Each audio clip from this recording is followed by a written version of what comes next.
the power that came with that. Looking at P. Diddy and what's happening to him now because of the power that he was given, where do you think that affected him in a negative way to do the things that he's being accused of?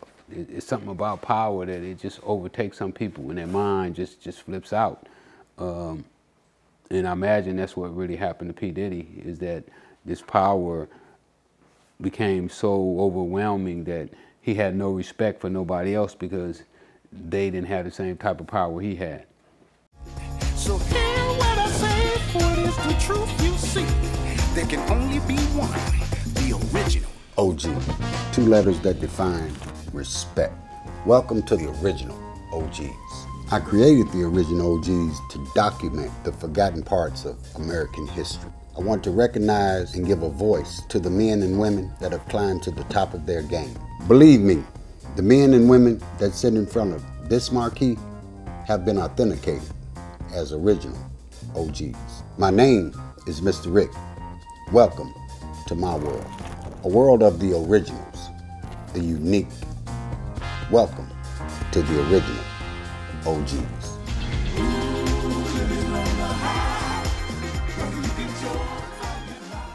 Welcome to the original OGs, and I'm your host, OG Mr. Rick.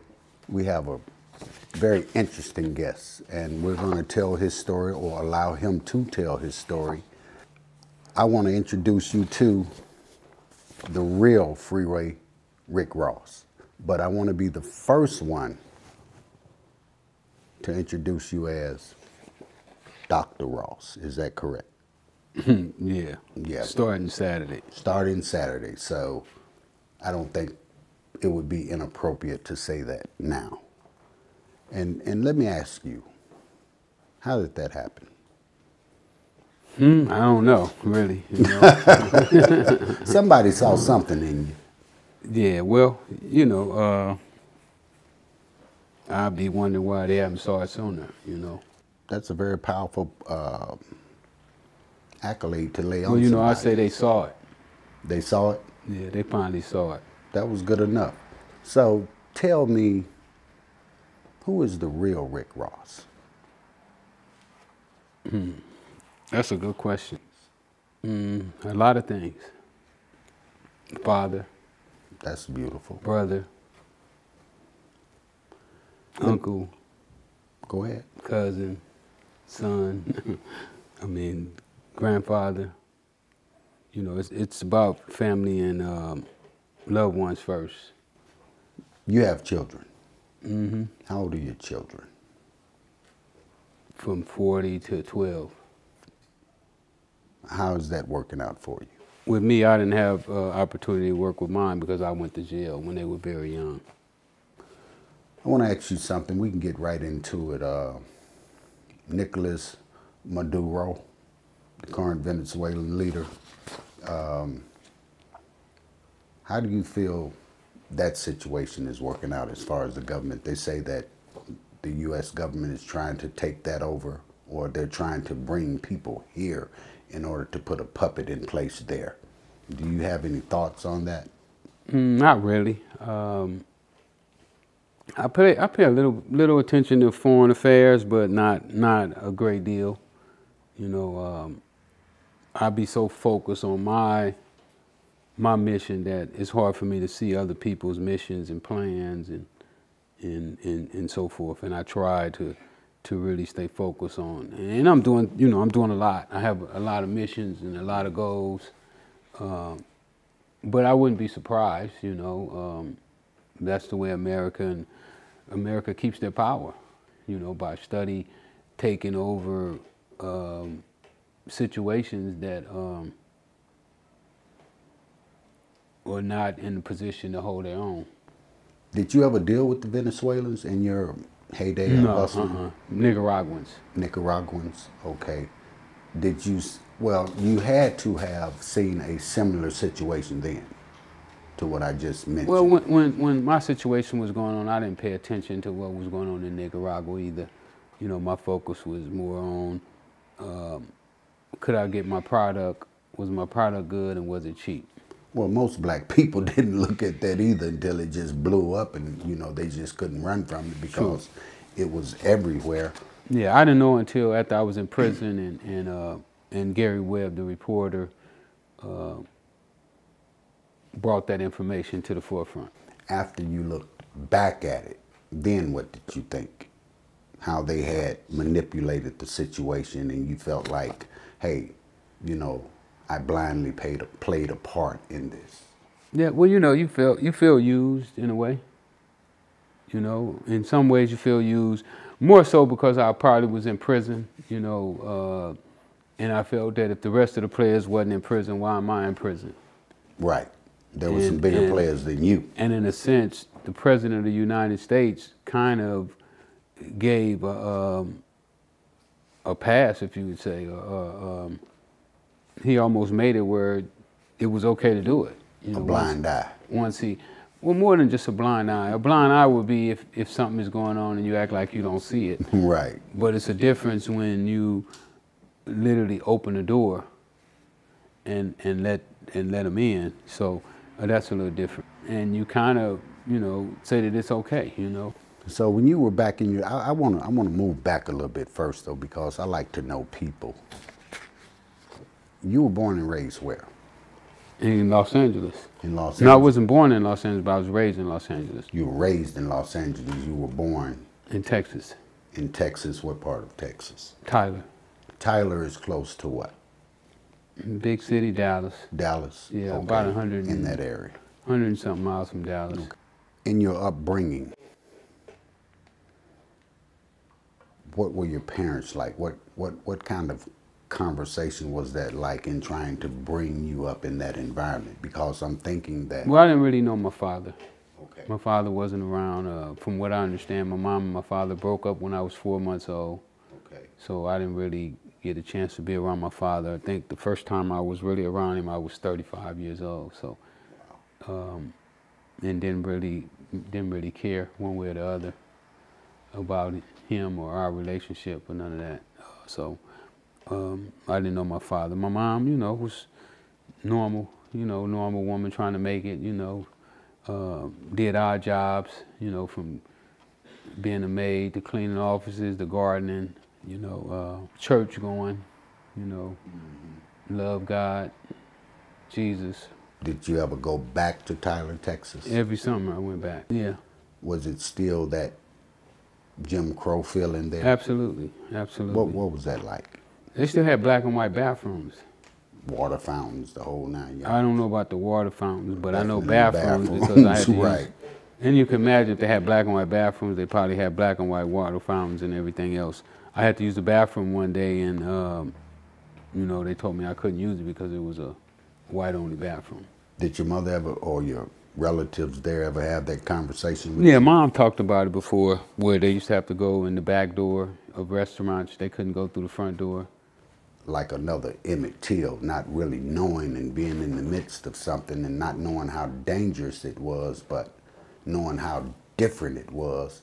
I try to figure out if anybody else ever experienced that, because it's a unique experience. It's a unique feeling to be there, you know. Yeah, well, you know, I saw my uncles who were grown and older men have to say yes sir and yes ma'am to young white kids almost, and definitely to older whites. That was definitely yes sir, yes ma'am, very respectful. You know, they showed them a lot of respect, and then they would call them by their first names. Right. You know. Hey Jim, hey Bill, hey, I get it, I saw it. Yeah, yeah. So I saw that too. You know, we was taught as young kids. You know, because we used to walk the highways. You know, just to have something to do in the woods. Because you know where we stayed at wasn't many houses around. You know, for miles. So we would go walking down the highways, and they would tell us whenever we hear a car coming to hide in the bushes.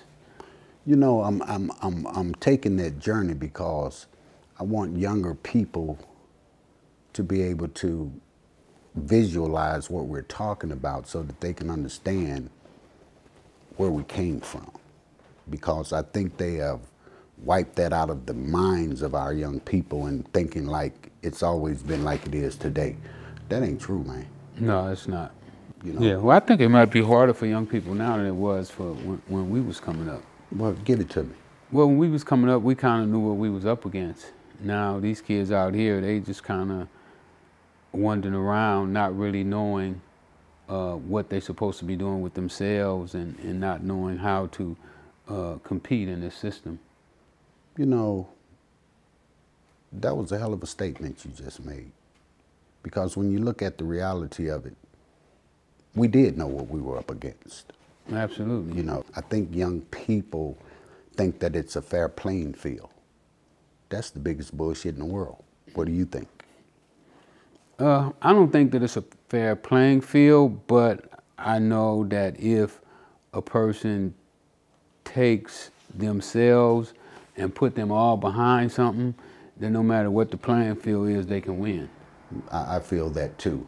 You know, if you know that there's a swamp full of snakes and you got to cross that swamp, I think your thinking is going to be a little different than not knowing. Yeah, you can start preparing. You understand what I'm saying? You can prepare for the snakes, but if you don't know that, then you just go out thinking it's just a pond, then you jump in and into you. And yeah, so I totally agree with that. I'm just saying that, like I notice, you know, one of the things that I notice about us as black people right now is that a lot of things we don't know. Right.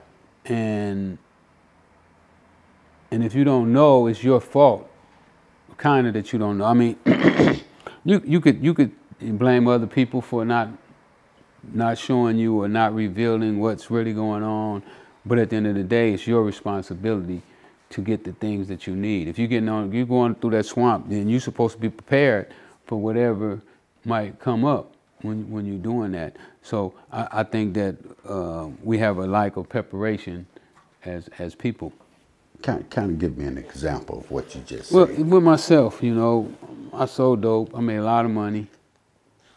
And I thought I was prepared to go to prison, but I wasn't totally prepared because I hadn't set up infrastructures to where I could hold on to something that I had, some of the things that I had accomplished. You know, I'm thinking that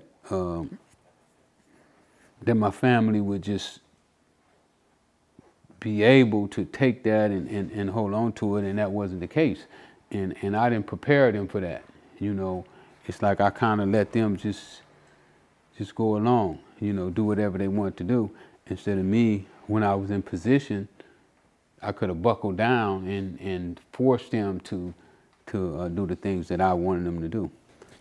That's a very good point. I want to stop there for a minute, brother, because I want to have a real conversation. I know you passed some of it, what's been told, you know, and I know, you know, you did a lot of things in that world, but the preparation of going to prison. So how do you? Well, I knew I was going to prison. Okay. And I was prepared and ready to go to prison. You know, I'd already made up my mind that I should go to prison. Oh, that you should go to prison. Absolutely. Because of what you were doing. Correct. I think, and maybe you can say the same thing, once you get inside of a prison, outside world, that's a whole nother game there. People are not following instructions. No, you lose your power. You see what I'm saying? You know? No, absolutely. You lose your power. You become, what I started to tell myself in jail is that I become an empty bottle. Okay. And when somebody has an empty bottle, what they do is they throw it away. How many people really wanted to be you? What about that part? Probably all of them. So the dynamics change real fast when you're in prison and everybody else is still out there. You Absolutely. know? Yeah, that's my point. What was it like for you in prison? I know you say you couldn't read, is that correct? And then you began to learn. Well, you know, how to when read. you first go, your first days is the worst days. You know, that's the longest day.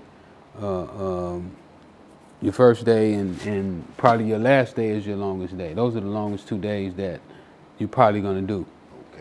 Okay.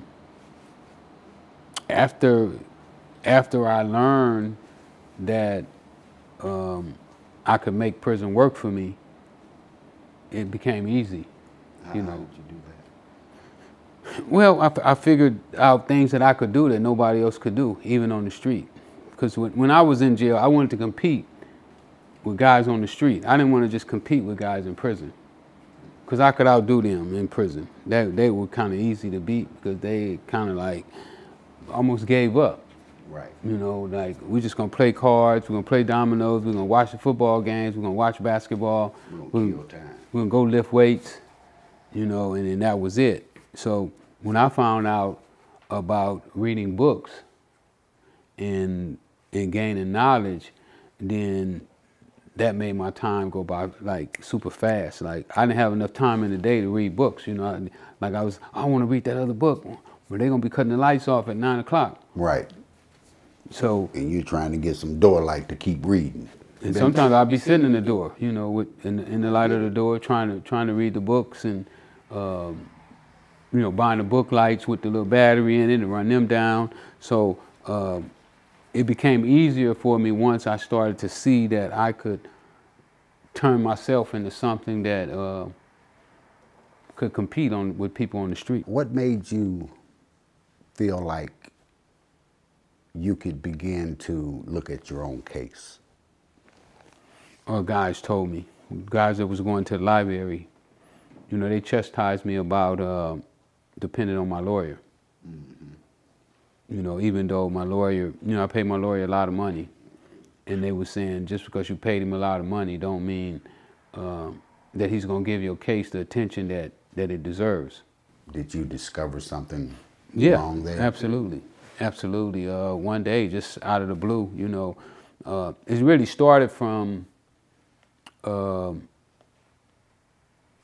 we was in trial, and my lawyer gets a call from an INS agent at his hotel room, and he was like, wouldn't identify himself, but he told my lawyer that I don't know what they did wrong or how they got this guy into the country to set Rick up, but he wasn't supposed to be in the country. He's in the country illegally. So from that, I went and started digging the INS law. And they got these books that kind of like give you the reference, the SCC code or something like that. I don't remember, because, you know, once I won my case, I didn't never wanted to do law again. I don't want to see another law book. Okay. I don't want to do law no more. But I started looking through the book, and I saw where all the cases start from. In this book, they had like all the starts of all the cases. Mm-hmm. You know, start where you start shepherdizing from there. You can shepherdize from there. Once I did that, then I went to the 3-strike law, and then I started looking at those, and I started shepherdizing them, and then I saw where it was talking about what a career criminal was. Right. And when I saw it, I said, oh, I ain't a career criminal, because my case didn't happen the way they saying that it should have happened. So consecutively. Right, intervening arrest. The most important part is intervening arrest. Mm-hmm. You know, my lawyer thought that the most important part was what states you got arrested in, and the judge thought the same thing. But when I saw it, the most important part was intervening arrest. Had you been punished before? And in my case, I'd only been punished one time. So it was no way that I could be a career criminal. And the law said you had to have been punished how many times? Twice before. So a total of 3. Well, this would be the 3rd one. Right, that's what I'm saying. But the 3rd one, you can get the life sentence. But you only had one previous. Right. Okay. Even though I've been to multiple courtrooms. Right. We're talking convictions. But we're talking, well, there was convictions. Okay. But it's not just the convictions. See, in those cases, I never got out of handcuffs. So you went from one court to another? To another court, straight from the courtroom. Never let me, you know, I didn't get Never out. Hit the streets. Yeah, I didn't hit the streets. Right. Basically, that's it. I didn't hit the streets. So you discovered that that doesn't apply to you, and that gave you some hope, and you began to pursue it how? Well, I kept reading cases, you know, and you know, I told my lawyer that there was places that you could go in LA. You know, when we had spots where you could go, and one day you could probably make $100,000 in one day, And I told him that, say a person woke up one morning and they never sold drugs before, but their son needs a surgery or something, and he said, you know what, I'm gonna go out and make this $50,000-$60,000 that my son needs. And he goes out there and he's making this money. So in order to do this, he's making multiple sales. Okay. Each sale is an overt act. Right. You know, it's a separate conviction, really. Exactly. So a person could become a career criminal in one day, and I said that's not the way the law works. You can't become a career criminal in one day. You had a criminal episode. Right, that's still the same case. Right, it's still the same case. So I argued it like that, and I told my lawyer that's the way I wanted him to argue it to the judge, and that's what he did. And it turned out in your favor? Yeah, I was correct. Oh, okay, well that was a beautiful thing because you didn't think you were ever coming home, or they said that you would never come home. They didn't think I was coming home. Right. My lawyer thought I was wrong, the judge thought I was wrong, and but I knew that I was correct. So what did you went above them? We went to the appellate court, yeah. Mm-hmm. And the appellate They court. gave me the life sentence. They gave me 2 life sentences. And when the appellate court read your case, your appeal, what did they do? They reversed the case. Okay. And gave the judge instructions that the most she could give me was 22 years with my 1 prior conviction. That she could only use one of the priors, whichever one she wanted to use, she could just pick and use one of them, but they was the same criminal spree. How much time had you already done? I probably have been in jail about 8 or 9 years. So you did that, you ended up doing another 11 years or so? No, I did another, like 6. When they reversed that decision, how in the hell did that feel? Knowing that that's no longer the case. It felt great. You understand what I'm saying? It felt great, but I had already had I already knew my case was gonna get reversed. It's crazy, right? This reporter from LA Times, he followed me when the cops were trying to arrest me, so he came and visited me 30 days before I won my appeal. Oh wow! And he wrote what he called my obituary. And in that. Because I had stopped reading law books at that time. I was no longer reading law books because there was no need. What you needed to do. It was already done. So I didn't read law books no more. I'd been studying business, you know, reading business books. And I told him, you know, all the things that I would be doing when I got home. And he said that he thought that's what he said, I was delirious. In the article, he said I was delirious. I get it. I totally get it. He was talking like he was talking to a corpse, and the corpse was talking back. Well, I know that had to be exhilarating to get that envelope and open it up. Well, I heard mine over the radio, so. Over the radio? Yeah, over the radio. I was on the phone talking to my mom one day, and my unit went up in a roar, and one of my little guys come running down the hall, and he was like, "Rick, you won your appeal, you won your appeal." So I ran to my room and turned my radio on, and I caught the radio announcer re-announcing what, in short term, what he had just said over the radio that everybody else had already heard. Have they ever put that in any of the stories that they wrote about your life or the movies they made or whatever? Have they ever told that? No, because they don't really have the whole story. You know, they get bits and pieces, and you know, when they do these stories, they kind of do them like stuff that's in the public domain where they can't be sued. So they use that kind of stuff. They don't really go down and get deep down in there. So, and I'm glad they don't. Yeah, because that leaves you a lot of untold story. Because I find that part of the story very fascinating. I can only imagine somebody walking up to you and you're on the phone and you're in prison and they telling you, "Hey man, your case just been overturned." No, he was running, yelling. He wasn't walking, he was running, yelling. Okay. He was excited for me to be getting out. This is what I'm saying. I dropped the phone. Hey man, it's like somebody saying, "Hey man, they just gave your life back." That's what it was. But I didn't believe them anyway when they said I was going to do life.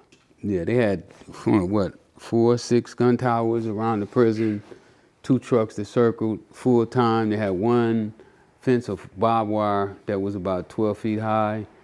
Razor wire. 9 yards. And then 2 other fences that had that was made out of, that mesh wire and had barbed wire, razor wire going through those as well. I'm just visiting that part of your life because I've done quite a bit of research on you, and I've never heard that. I've never heard that part of your story. Well, nobody never really talked about that. It's something that they're not really interested in. Most people are interested in how much money I made.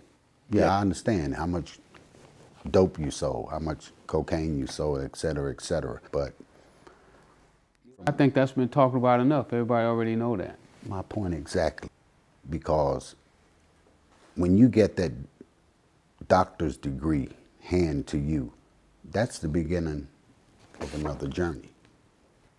Well, yeah, kind of, but my journey been started over. I've been figured out that I could write my own script. I get it. See, I look at my life before as it's like I was just kind of like drifting through what everybody else was doing, but when I found out that I could literally take a pen and write what I was going to be in the future, then that's what I started doing. So, with the doctor's degree, that's good, but it's not going to change that script that I already wrote. Because the script was wrote before they thought about giving me a doctor's degree. There are not a lot of people that have that happen in their lives. Well, that's not unusual for me to do things that other people hadn't done. I like doing that. Yeah, and I find that fascinating because here on this show, we define an OG as someone who may have started in life in a negative or a positive space. Then they go on and take their journey, and then they take control of their life and begin to do things in life that helps this world become a better place. Your life and the things that you're saying to me is the perfect example of that. It's funny you say that.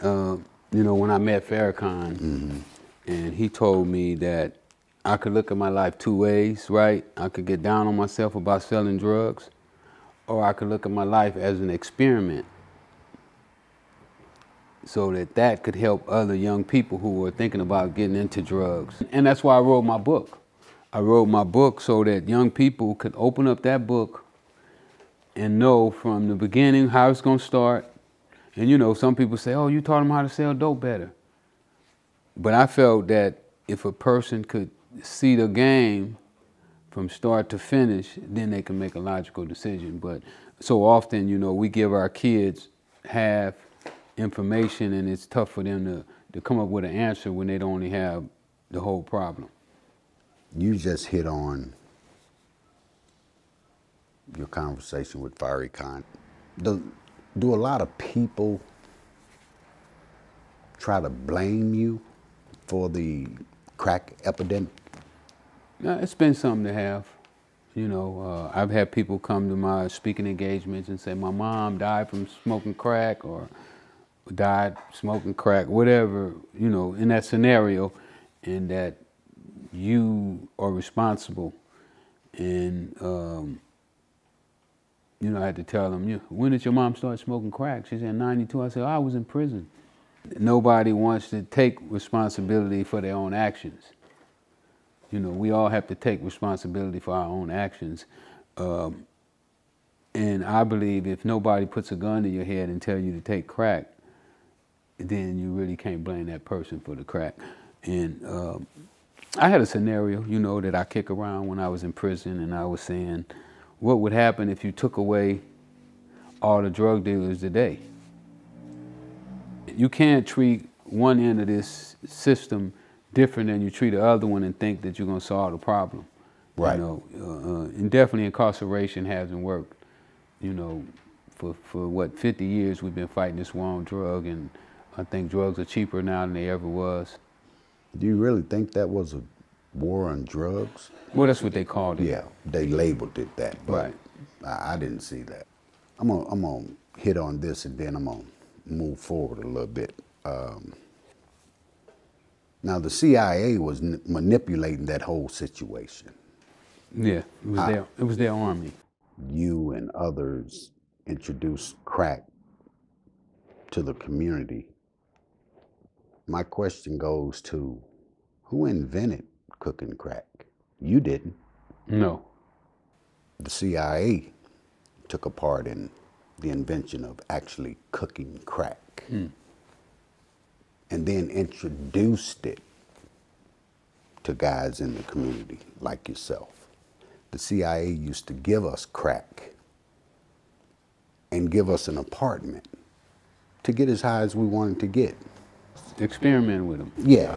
So apparently, Like they do with rats. you see what I'm saying? So apparently they had already figured out the science of cooking crack. I don't think there was somebody on the streets doing that, you know. And I know you weren't the first one to do it. Oh no, no, they was already doing it when I got started. I just looked at the way they were doing it and came up with different methods on how to do it. And magnified it. Yeah. That's And understandable. made it younger. You know, when I started, all the people was older than I was when I started. Would you like to talk about your book a little bit? Yeah, we could talk about the book. Got quite a few of them here. What? How did you begin writing that book? I started when first I read Tookie's book, and then I saw when Tookie got nominated for an award, and I said, man, he wrote a book on cripping, and then I said, nobody's ever wrote a book on the dope game. What story did you want to tell when you wrote the book? What was your purpose? What was your aim? Well, I wanted to tell the story about a person that at one minute wouldn't have thought that they was going to be a dope dealer, had never thought about selling dope. Okay. Who wanted to be a tennis player and found themselves locked out of the tennis game, but still had ambitions Why were to you be locked somebody. out of the tennis game? Because not being able to read and write What did that got to do with hitting and the being ball? poor. Well, in society, if you can't read and write, you can't go to college. So in order to pursue your career, you would have had to go to college. Well, in being poor like I was, you know, my mom we was on welfare. Like most of us. So my mom didn't have the money to pay for tennis lessons and buy rackets and balls and shoes and stuff like that there. So in order for me to pursue a career after 18 years old would have been for me to go to college. Okay. It's tough to pursue tennis without going to college, because if you're poor, you know, tennis rackets at that time was $60, $70, and you know, I could wear out a pair of tennis shoes in a week. Wow. So tennis shoes, balls, tennis lessons, all those things add up. Tournaments, all those things start to add up, and Right. without having money, it kind of limits what you can do in the game. So I wanted somebody to be able to look at the book and see that that's what that person really wanted out of life. They didn't really want to be a drug dealer. But they still had ambitions. Once those doors was closed, they had ambitions, but without skills to do anything else, the dope game was an obvious opportunity for them.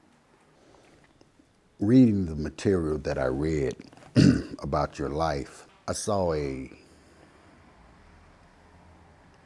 different discipline for a drug dealer.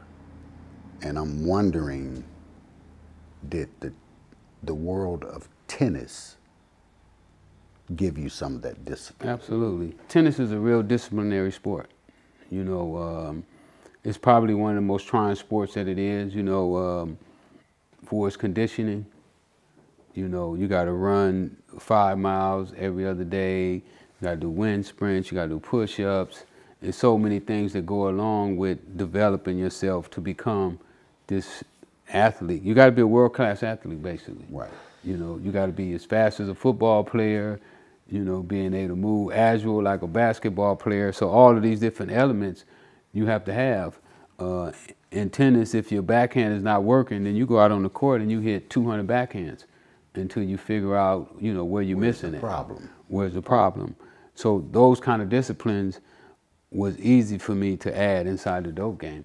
Okay, if I want to sell some dope, I just stand out on the tree and wait till my customer come and have the patience to stand there. Just like you have to have the patience to stand on the tennis court and hit tennis balls while everybody else is going to the movies and, you know, they're enjoying their girlfriends and just the different things that they do.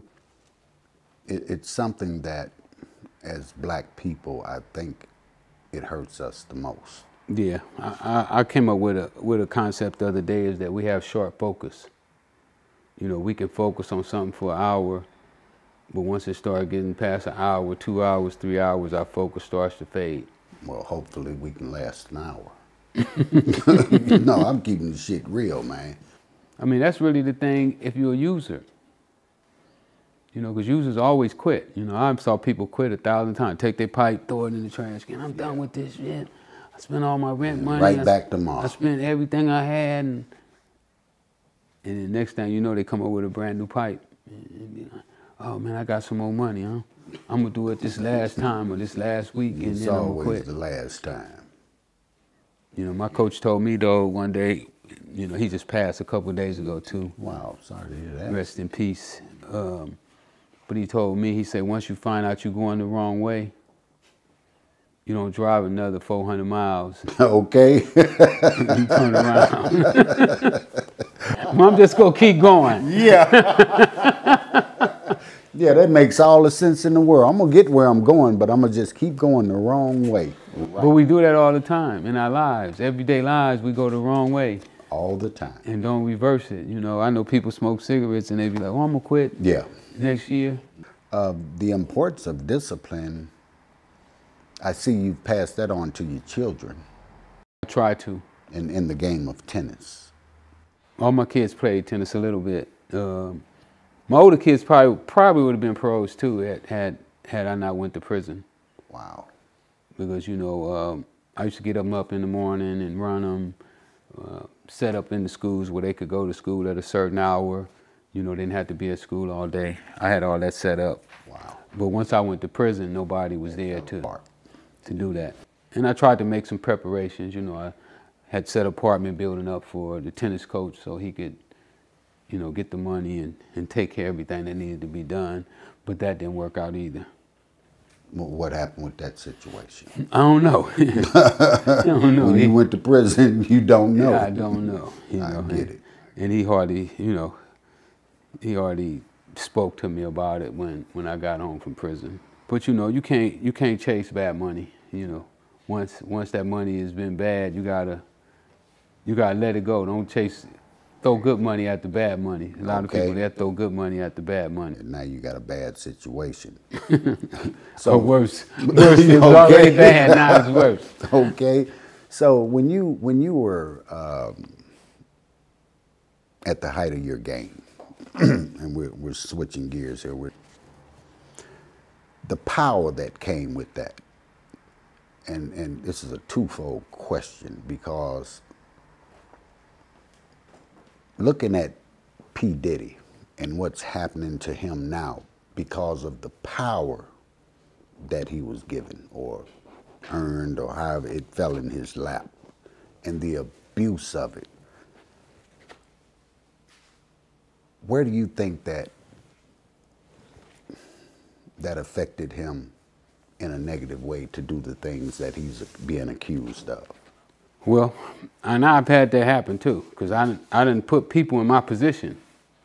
You know, I had cousins come from out of town, and you know, and I knew they were hard workers, and I felt that they could handle the job, and the power would just get to them. You know, it's something about power that it just overtakes some people, and their mind just flips out.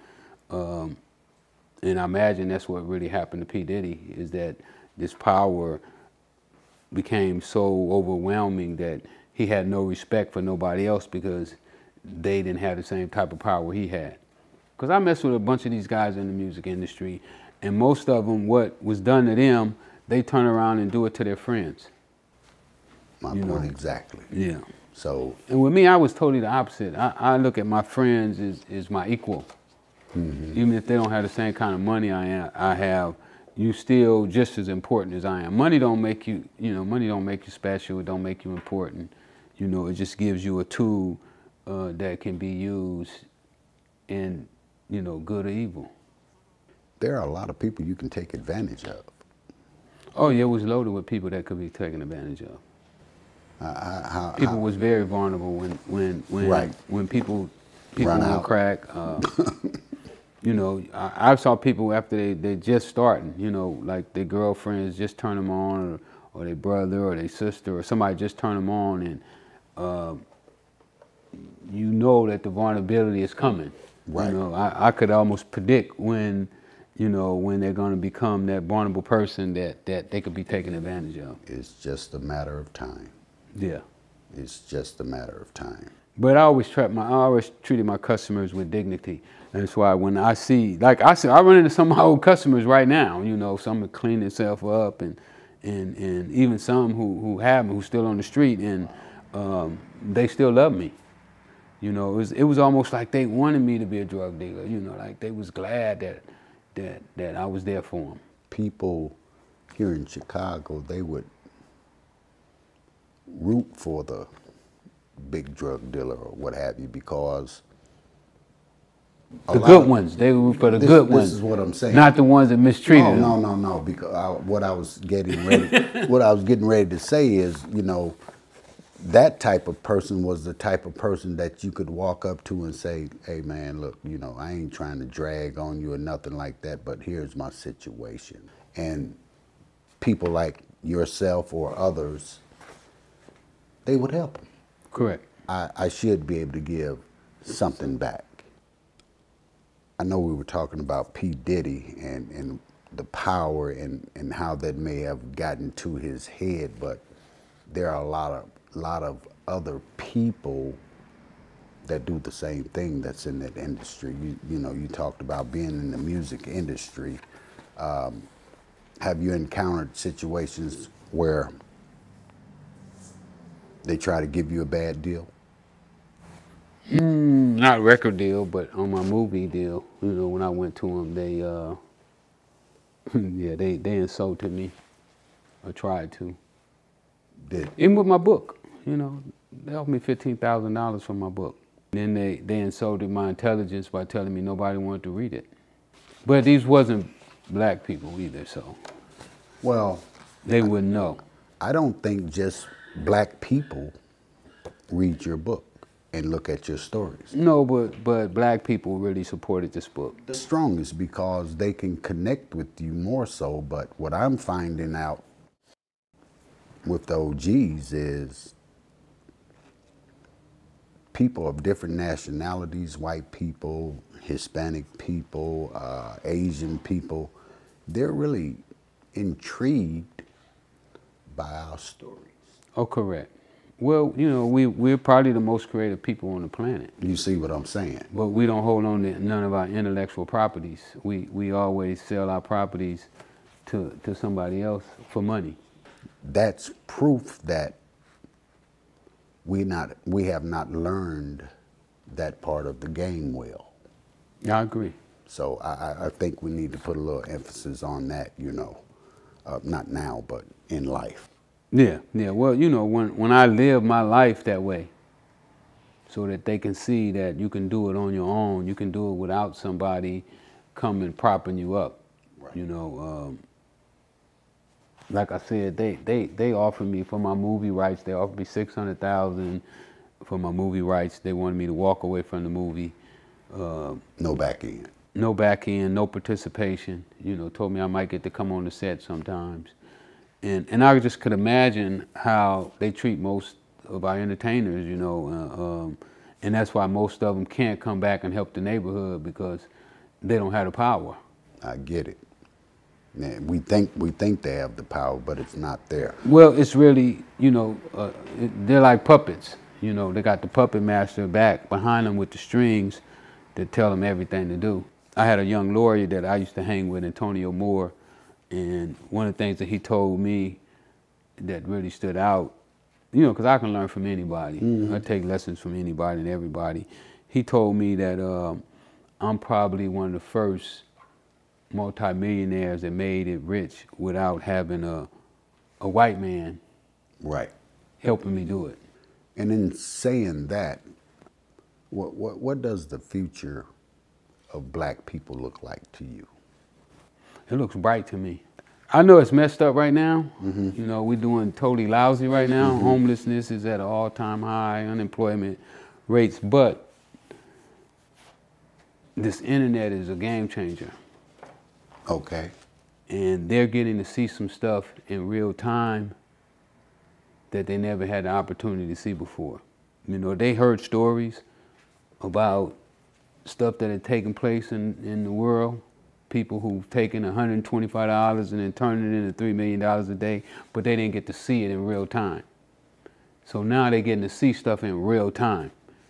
With this younger generation. Yeah, the younger generation is getting to see it, and I can tell you from firsthand that they're learning. How many forms of business do you have going right now? I don't know, man. 6, 7, 8, 10, 12. I love doing business. You know, I love intermingling with people. You know, people ask me, do I get tired of taking pictures and signing autographs and talking on the phone? I don't. You know, I've done a lot of deals over my life, you know. I told one of my guys a couple weeks ago that I probably did more deals than most people live in. Because really, every time you sell a piece of dope, it's a different deal. Right. So I've done quite a few deals in my life, and I enjoy doing deals. I know I do the boxing, the T-shirts, the books.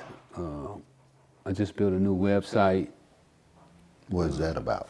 This new website is gonna kind of be like an Amazon. I built it. I took the look of Amazon, and I did it, and I built it for black people. So black, because people come up to me all the time asking me would I help them with their book, would I help them sell their T-shirts, because they see how well I've done with my stuff, and they figure that I have some type of secret method that I use, and I do. You know, I get out here and I sell them. Right. Yeah, that's the secret. Yeah, hitting the concrete. Yeah, hitting the concrete, and they ask me would I help them. So I've been had that idea to build this website, you know, for black commerce. So I finally got somebody to build it for me. So I did. I got that going now. I got the boxing. I sell cars. I do motivational speaking. What else I got going? What is the reaction when you speak before a crowd? According to where I'm at. In jail, it's like crazy, you know. Oh, they're allowing you to speak in jail? I spoke right now probably in about 15 to 20 different jails. I just spoke in a juvenile detention center in Cleveland, Ohio the other day, and it was amazing. You know, we went in, the kids was not interested in what we was there for. And after I started speaking to them, I could see their minds and their eyes start to gravitate to me and catch on to what I was saying. But it's amazing. And then sometimes when I speak out in public, you know, just to general public, it's pretty, you know, pretty well as well. Marijuana too. What are your 3 favorite? Well, the ones that I think is going to be the most influential is wow, which one? I don't know, because they all kind of, you know, I'm really doing all of them to influence the people. You know, I know, like, you know, when I hung out with Floyd Mayweather, I saw how people gravitated to him and how they listened to him. So I said, wow, I need to get a couple boxers that I could get to do what I say do. You know, where I could actually tell them how they should be maneuvering in the world so that they can say to people. Because, you know, Floyd could have did a lot of good for our people if that was his goal. Right. To help the people. So I want to get some fighters that they understand that their main goal should be helping the people. So that's why I got into boxing. That's kind of why I'm in the music industry, because I don't really care for any of them really. Okay. You know, I'm not really a boxing fan. You know, I think it's crazy to to let somebody try to beat your brains out or beat your kidney and your liver up. You know, for me, those are. Do you see similar disciplines in boxing and tennis? Oh, boxing is definitely a disciplinary sport. Absolutely. You got to be very dedicated. Boxing is dangerous, though. You know, boxing is more dangerous than every time you get in the ring, you put your life on the line because you could get killed. So very dangerous. Definitely, it's a higher, should be a higher discipline than tennis. But that's my goal, is to get in a position to where I can influence the people. How would you sum it up and give that message or that lesson to young people? I mean, really, you know, I tell them all the time that it could be anything that they want to be. If you could sell drugs, you're a genius. Because selling drugs is one of the toughest jobs that you can do. And, you know, you got to have a heart, you know, and that's one thing that I really admire about the young guys today, is that they got heart of a lion. You know, they don't mind dying for what they believe in. And if you're willing to do business that way, then you can't lose. I mean, how many times we know young people that they tell them, boy, you're gonna go to jail if you don't stop selling that stuff. Yeah. If they told Bill Gates that they was gonna put him in jail if he didn't stop selling Microsoft software, he would quit. And that go with all of them. Jeff Bezos, all of these guys who everybody look up to, they're not putting the same type of energy, determination into what our young people put into this street life that they live. But if you only know the street life, if you don't have anybody to teach you, you know, those guys got lucky. Bill Gates' dad was an attorney, was a copyright attorney, so he knew how to copyright somebody else's software when they invented it. You know, I know what Zuckerberg did. He stole somebody's idea. Y'all read all about him when I was in prison. But, you know, those guys are in position that somebody has showed them, you know, what they should be doing with themselves. And with most black people, we don't have role models. We don't have anybody to teach us, you know. Our role models is P. Diddy and, you know, guys that rap, you know. And they may not have your best interest at heart. You know, I tell people all the time when I go and speak at the high schools, if these are your homies, they would come to your neighborhood. They don't come back unless they're doing a concert. One conversation can change a person's life. Absolutely. I think so too. Yeah, that's what I love about this show. I'm looking at that sweatshirt you got on, and it's pretty unique. Whose work is that? This is one of my guys here from Chicago. Me and him been working together for quite a while. You know, I don't wear nobody's stuff unless it is one of my friends. My man. So this is one of my friends' outfits, and I hope everybody support him. He goes by the name of Groove. We're sitting in Groove Cigar Bar. This is a part of his clothing line. He has very beautiful clothing line. You can find it online at what, Groove? BlackDenimShop.com. BlackDenimShop.com. And you'll find quality garments like this, different types. And I think you'll appreciate him. He does some beautiful work, you know, and I can appreciate that. And that was some real shit for you to do. No doubt. You know what I'm saying? And I can appreciate That's how we got to do it. You know, hey, support the ones that support us. Hey, that's the only way to do it. When we started this thing, I kind of expressed myself on what we define an OG as on this show. You know, so I'm asking you, how do you define an OG? Well, from the way the hood describes it, I'm gonna go with what the hood describes and not what I describe it. An OG is somebody that can show younger dudes what they're supposed to be doing. That's in a nutshell. I can appreciate you saying what you said about how it can be done. And with that, as I close on every show, I say to you out there, That's it. That's all. Thank you, brother. All right, thank you. My man.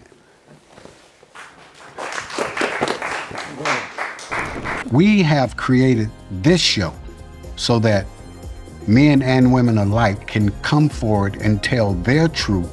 If you have people that you believe to be an OG, go into the comment section, write us, let us know where to find the history so that we can authenticate it, bring them on the show, tell their story so that we can add to the American history. That's it. That's all. The original OG.